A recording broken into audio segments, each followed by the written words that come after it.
So let me just take the time to, see if you guys got any questions or thoughts so far. Are you guys, you know, are you guys pro the code of conduct? Are you guys against the code of conduct? Is there some caveats that you think you like where it's going? It's just not quite there for you to be comfortable. What are your thoughts here? Let me just stupid things desynced. I'm really curious because I want this to be a discussion and not just me talking at you. That's the privilege of being here live, is that you guys get to have a discussion. YouTube just kind of has to have me talk at them. And I try to do so in a very, thoughtful way. If you guys think I'm being too biased in some way, let me know. It's kind of important. So while you guys are thinking of that and kind of, I think... Okay, Dusker, yeah, I think you have a very valid point. I think that people are thinking in too broad of a scope for it. Like, my thought is that for tournaments that don't know what rules to implement can use as an easy starting point. Yes, I definitely see that. I think their intent, though, is that it is a minimum requirement for the community as a whole, eventually, going forward. Because that's one of the rules they put in there, right? Is that organizers are free to... It's going to be the minimum standard, and that organizers are free to add as necessary for their event specifically. So again, it does state that they want this to be the minimum standard. But we'll see how that pans out.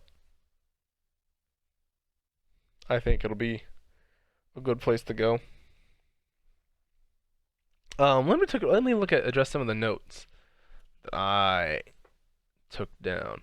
So, one thing that has definitely become a problem since the age of social media is the idea of cancel culture, right? And I need to eye drop my eyes, which I don't have any eye drops in my rack here. They're on my table, which is way over there. Okay, give me a second.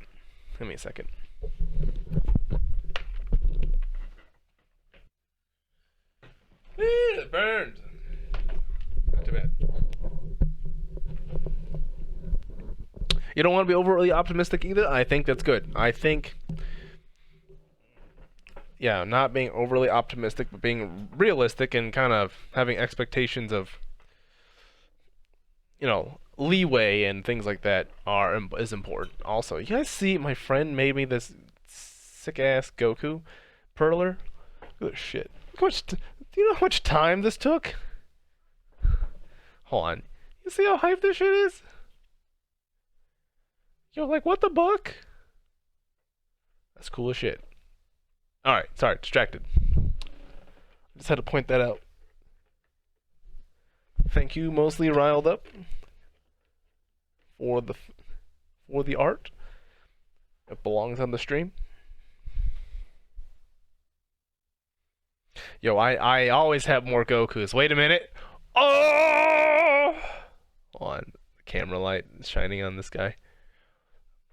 Or wait. Another one! Wait. Another one. Yo, it's DJ Khaled. Another one. There's a theme in this house, in case you couldn't tell. So, so let me get back to the actual conversation at hand. Let me read you guys' comments for a second. I like where it's going. My main concern is discipline and stuff. The different levels, fairness, and how would punishments be carried out and stuff. That's fair. Yo, facts. I'm always going to be on the Goku train. Making predictions about something that was just presented in the future is wild too. That's true. We don't know how it's going to look, but we have an idea. We can kind of discuss where we see it right now and kind of alleviate those things and align what we're all thinking. Yo, what the buck? So one thing that I was going on about social media, created this generation where we have cancel culture, right? Where you dig up things in your past and you are criticized from the person you were and not the person you currently are, right? This person used to have shitty opinions, right? And then they got better. They learned. Like, you guys remember how James Gunn got taken away from directing Guardians of the Galaxy because they found some tweets he wrote when he was writing for SNL? It's dumb things, right? Things like that were that's an unfair precedent to set people to. So, I guess my concern right now is that we know there are community people who have a bad past, right? So I don't know if you guys ever watched the Smash documentary, but there were a couple of high-level Smash players that were not too impressed because, like, hey man, that's the person I was those years, but I've definitely grown since then, and that's to be acknowledged. So I think that's going to be something that has to come into the disciplinary process within itself, right? It's like, hey, if someone shows that they have grown beyond the person they used to be, do you let them back into the scene? Do you like take those restrictions off? Do you put them on a probation period? And then kind of like, after so long, you're like, okay, yeah, you're fine. You're a different person now. We're good. So things like that, and I think there is merit to the idea of keeping track of people's offenses. It educates a decision on how the person is likely to function, but it also creates the danger, and I've experienced this personally in my personal life, of someone I know and care for that actually has one of my most egregious errors, like still in hand from what is almost going to be 11 years ago, right? Like, we don't really have this problem as much, but there is kind of this perception of you don't accept who the person develops. That is your comparison point, right? All right, it's not you are this person now. It's, well, you were this person then, and that's what that mentality can create if you don't have the correct mindset for it. Luckily, the person I'm speaking of has a good mindset, and so they look at me who I am now. But occasionally, I still get those comparisons. Like, yeah, you're a lot better now, because like when you were here, man. I'm like, don't forget the sins of the past, because those who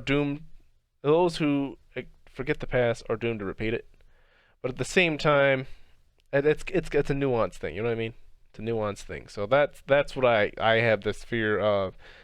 This code of conduct, with proper record-keeping is put in place, will promote the aspects of cancel culture and not allow for people to develop. Instead, what will happen is they'll be canceled from a culture that they thoroughly enjoy, and then what do? Feeling attacked and victimized, they will go to the communities that support the view they have, right? Like, it happens all the time where people are like, I feel wrong in this way. Instead of saying, like, well, hold on, let me do self-reflection and evaluation, they'll flock to the communities that say, yeah, you were wrong this way, right? Because they support the vulnerabilities that exist within a person at that period of time. Anywho, that's a long rant, but I hope that makes sense on why I fear the idea of cancel culture. Yeah, just in general, we talked about this. How do you enforce, like,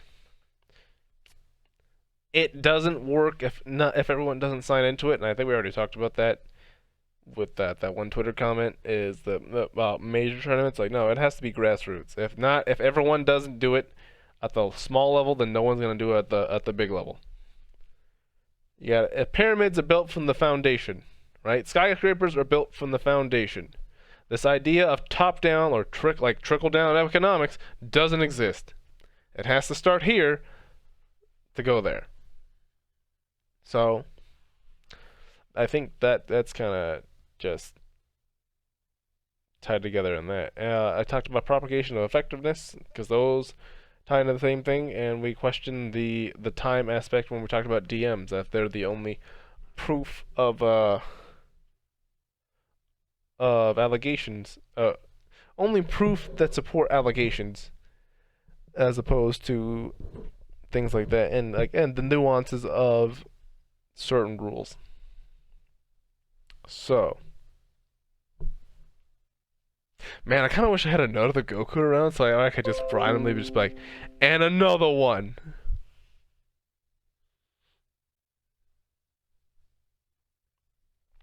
Again, corporate figures don't have to step in for what is a community-based issue until the community has itself somewhat sorted. At least in my opinion. I think that's fair.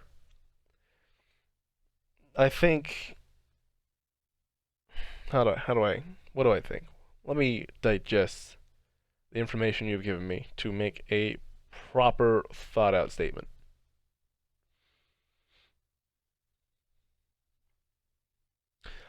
I think corporate figures cannot solve the community's problem. Okay, the community is the only one that can work on its issues, right?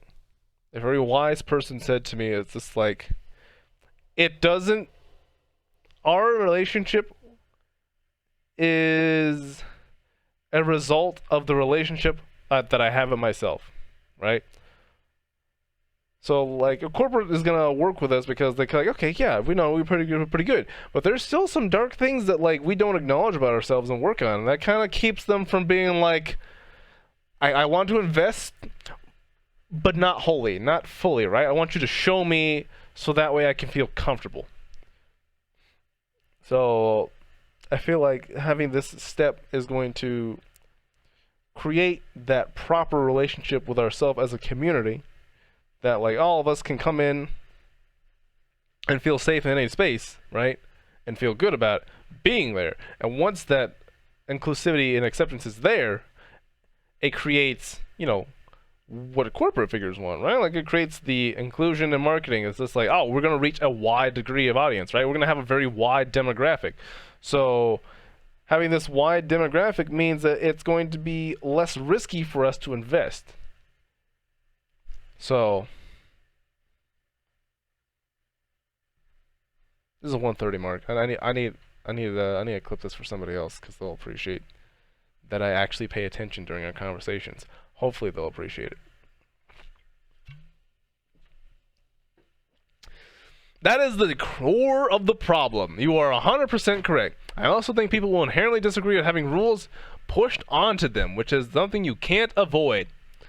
Need I say anything more than January 6th? Do I really need to say anything more than that? And I think that's the problem I observed in the video that we watched, right? Was the gentleman was interpreting things as rules that were being foisted onto him, right? So he ignored the obvious language that says like, hey, this is to be acknowledged by all participants if the TOs put it into the rule set, which is no different than how you would act at any tournament. If it's something's in the rules of the venue, you acknowledge those are the rules of the venue and you carry on with your life. The only difference is that we're trying to make this a minimum standard universal rule set, right? So now it feels like it's not, you know what I mean? It's someone else's rules being foisted onto me, and I don't uphold those. That's the problem. That's the, I don't want to say problem, that's the resistance to the level of implementation that needs to take place for this to be effective. And so we kind of, there has to be this point of self-reflection where people really analyze what's important to their content of character. And it's like, do I care about having a place that's good for me? Do I care about having a place that's good for everybody? Do I want to foster inclusion and good competition? Or do I want to just be the supremacist the whole time? I didn't say a white supremacist. So don't confuse the two. Granted, I did use very strong verbiage, but that's not what I was saying. But I know someone's going to interpret that way. So I'm saying it now. Because I thought it as soon as I said it, I was like, ah, man, probably the wrong verbiage. But I stand by my point. And that's what you get from me here, is that you know I'm going to stand by what I say. But I will also have the levity to admit when I'm wrong. Right? So, we'll keep that as it is. Here, let me also link this in the chat so you guys can look at it if you want, and we can have a more educated discussion. I mean, I know you just saw me, like, run through it and everything, but, like, you know, there's a difference between when I run through it and getting to read to yourself and make your own interpretations. I don't want you guys to adopt my way of thinking so much as, acknowledge my way of thinking and then have the free reign to challenge it as necessary. That's how productive conversations are had. That's how growth occurs. And what does the SSG mean? Everyone thinks it means Super Saiyan God. It does not. It does not. It actually means someone seeking growth. It's a very common misconception. All right. So my wonderful guest speaker is ready. And let's start the voice call.